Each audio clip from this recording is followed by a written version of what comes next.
What's up, what's up, what's up? It's your man Chaz Ellis once again giving you the information that you asked me for. I want to make sure all of you go ahead and support Ask Chaz Ellis Presents the Game Plan on Indiegogo. Make sure you click the annotation somewhere and support that. Also, we're doing a question every day on the ChazEllisProject.com. I want to make sure y'all click on that and answer the question because we having a good dialogue last time. It was dope last night. I really got to hear a lot of y'all opinions. So I want to make sure y'all do click that. And the question now is, do all men cheat? So I really want to hear what people got to say about that. I know that's going to be interesting. I know some of y'all responses are going to be crazy. And I really enjoyed that. I got involved myself because the responses was dope. So make sure you click on the ChazEllisProject.com. You know it's going to be an annotation, so it's not going to be a problem. But click on that and answer the question, do all men cheat? No holds barred, let loose, let us know what you think. It don't matter what you say. We're going to prove it. We're going to let people see it, no matter what you say. Anyway, okay. The funny thing about it is, where this video came from was we had that discussion of last night, and the discussion was about can you have a relationship with somebody after you had sex on the first date? And a person that comments on Ask Chaz Ellis all the time, he made a comment and he said basically he was like, look, a lot of times you pick the person that's available, that's kind of like, that's the sure thing.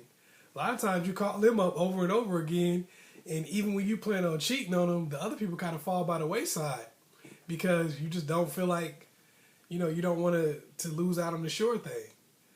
And I was like, man, that sounds really messed up, but there's a lot of truth to that. A lot of times people do pick the sure thing, most of us. And I was just sitting there thinking to myself, because people ask me questions about should I hold out, and guys ask me, should I act like an asshole to this girl, or should I not make a commitment because I don't want to seem lame, or whatever the case may be. People ask those types of questions all the time. And I was thinking about it, and I was just sitting here thinking about life and how we work and how we do things, and I was like, you know what? A lot of times you should just be easy. A lot of times being easy is the way to go. And it's not just about sex being easy, but it's like being easy in general. A lot of times that's the way to go.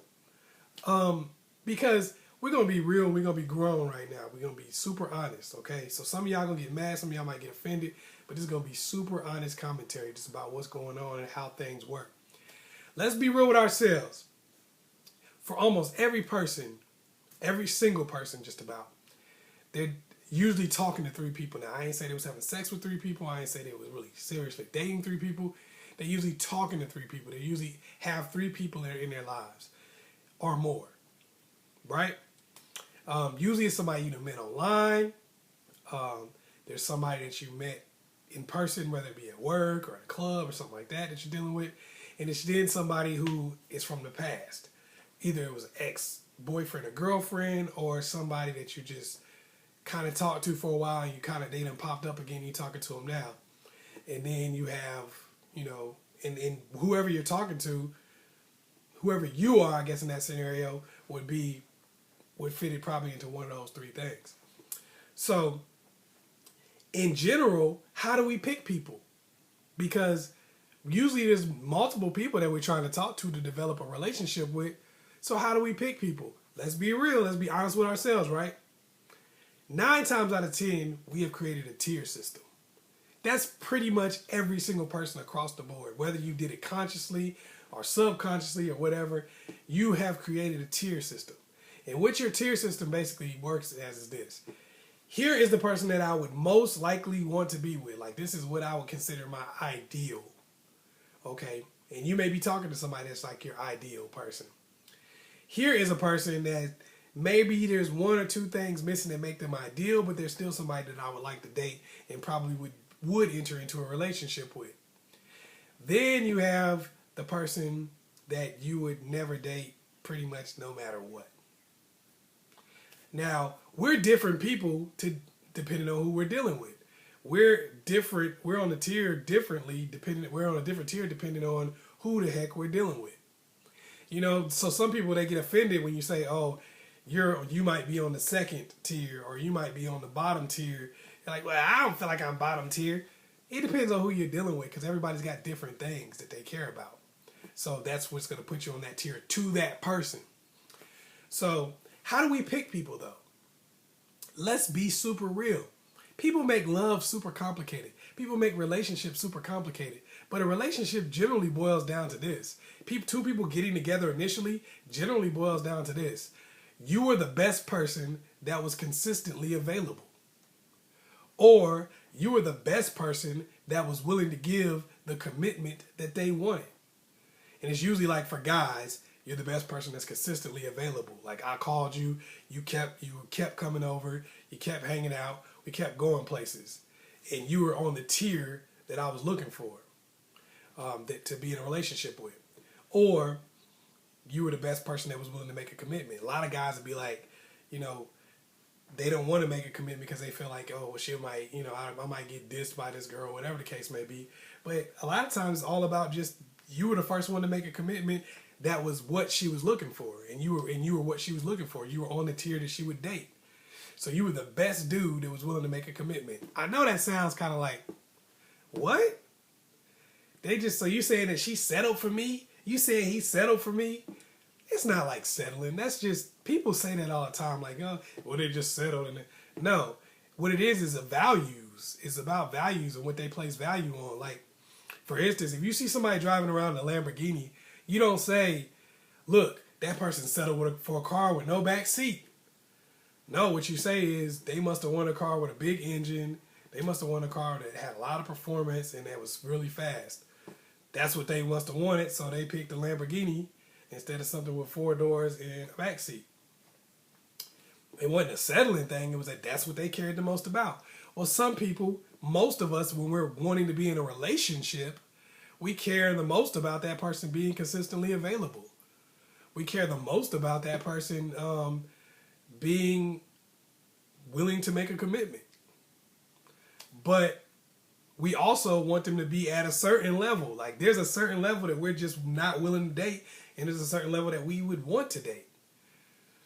So it's kind of like this. A lot of people always talk about, I need to hold out, I need to hold out, I need to hold out. And then that person will value you more. I don't tell women especially to have sex with people right away, because you may not be in an emotional situation where that's a good idea for you. But I never say that holding out is going to make somebody like you more. If a person don't like you, holding out for 10 years isn't going to make them like you more. It may make them work hard to get sex from you, but eventually they're going to hit it. And you're going to go right back down to whatever level you were at. What being available does for you, what being willing to make a commitment does for you, is it helps you scoop people who are actually on a higher tier. Because it works like this.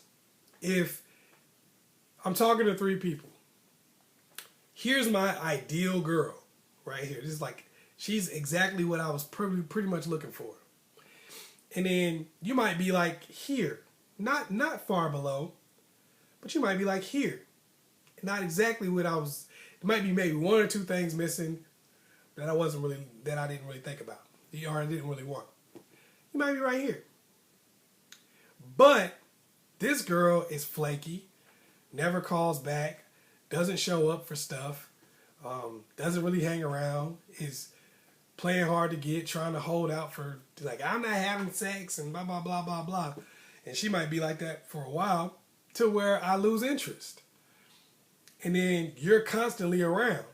So that means that we're building a bond that's outside of whatever she may have started out here and you may have started out here, but because of the fact that we're building a bond and we're together all the time, you're the person I call first now.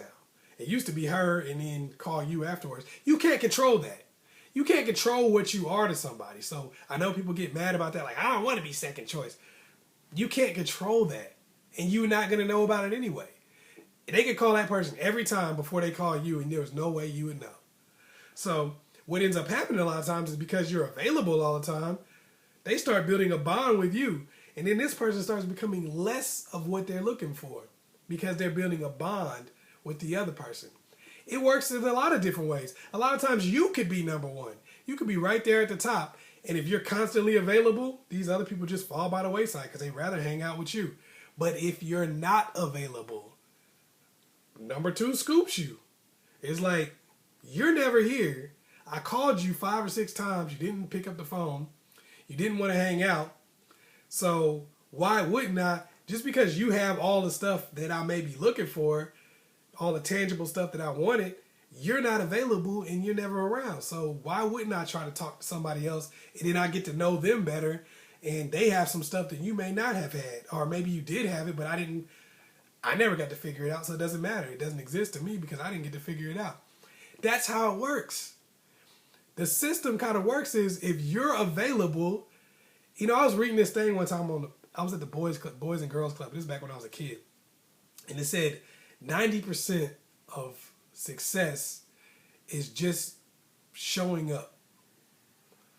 And, you know, it took me a long time, but I realized that that's true. You know, showing up and being prepared is 90% of being successful at anything. A lot of times you get the dude or you get the girl just because you showed up consistently. You get the person because you showed up consistently where somebody else was flaky, didn't do what they needed to do, didn't make a commitment. A lot of times as a guy, you can get the girl just because you made a commitment. And what has happened in our lives is most of us play this hard to get thing, don't want to make commitments, don't want to be available because once upon a time we dated somebody or we tried to talk to somebody who we weren't a person that they would ever date. We weren't the best person that was available to them. So even though we poured ourselves into that situation, they just didn't want us. And what that does to people is it causes you to think, oh, they didn't want me because I was too available. They didn't want me because I was too easy. No, they just didn't want you. And no matter how easy or how difficult you made things, it wasn't going to matter. Really, what being difficult does is push people away who actually want you. That's the strategies that we learn. We learn how to try to trick players, female and male players. We learn how to try to trick players into spending more time with us than they really would have. But we can't trick them into liking us. We can't trick them into wanting to be with us. And that's the problem we run into, is that that's how our strategies work. Oh, if you hold out for 90 days, he's going to respect you more, and he's going to have to prove to you that he really wants to be with you, and then y'all got a real relationship. But what happens? You hold out for that 90 days, dude smash, and then he's out. Because he didn't want you in the first place, and 90 days ain't going to make a difference. All that did was make him have to put forth more effort so he could hit it. But once he hit it, it's like deuces. If you don't make a commitment to a girl, then, and you don't really let her know for sure that you like her, then she will be around for longer and she'll really love you. Okay, she's trying to get that commitment, so she might work harder, she might do more, but eventually you're going to make that commitment. So when you do, she's like, you know what, not so much. Because she wasn't interested in the first place, and that's how things work. So make sure for you that you consistently make plans to be available to people who like you. If somebody seems like they like you and they're interested, be available. If somebody seems like they want to be with you and you like them, make a commitment. Because sometimes when you're the first person to make that commitment, you scoop everybody else. A lot of times when you're available, you scoop everybody else. And you might not be the person that they really was like, had their eye on at first. But let's be real, they might not be the person that you really had your eye on at first. So, but because you guys were available to each other, because you guys made a commitment, and that was the most important thing to you at that time, you guys got together and you realized that sometimes what we see in other people really ain't that big of a deal. Sometimes that top tier that we put people on, really, that was just something that we projected upon them. You know, and when we get to know somebody else, we say, you know what, the stuff that I thought that I wanted in that other person wasn't even real to begin with. They didn't even embody a lot of that stuff that I thought they did. I was like, oh, they're so good, they're this, they're that. And you know, when you start spending time with somebody else and giving them a chance rather than just chasing the person that doesn't even want you, what you realize a lot of times is, you know what, this person is really cool. And that other person, that was just, they didn't do anything for me to really like them. They wasn't showing up. They wasn't here for me. Only thing I liked was just the idea of them and what they offered, not the real person. And showing up every day gives a person an opportunity to see the real you. Making a commitment gives a person the opportunity to see the real you and see what they would be missing out on if they went with somebody who isn't showing up and isn't doing what they need to do. And if you're on that person's tier as somebody that they would date, then you're going to win out. So a lot of times it pays to be easy.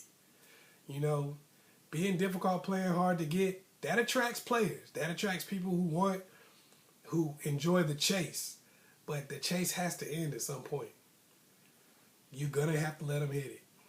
You're going to have to make a commitment. You can't do it forever. All right? So hopefully I was able to help you out. Once again, it's your man, Chaz Ellis. Go to the askchazzellisproject.com immediately and answer that question. Do you think all men cheat? Because I want to hear what you guys got to say. I want to read it, whatever. I want to see what you guys got to say so we can interact with each other. Also, make sure you like and subscribe. Also, hit me up on the Chaz Ellis, on Ask Chaz Ellis on Facebook. And make sure you go ahead and support that Indiegogo, right?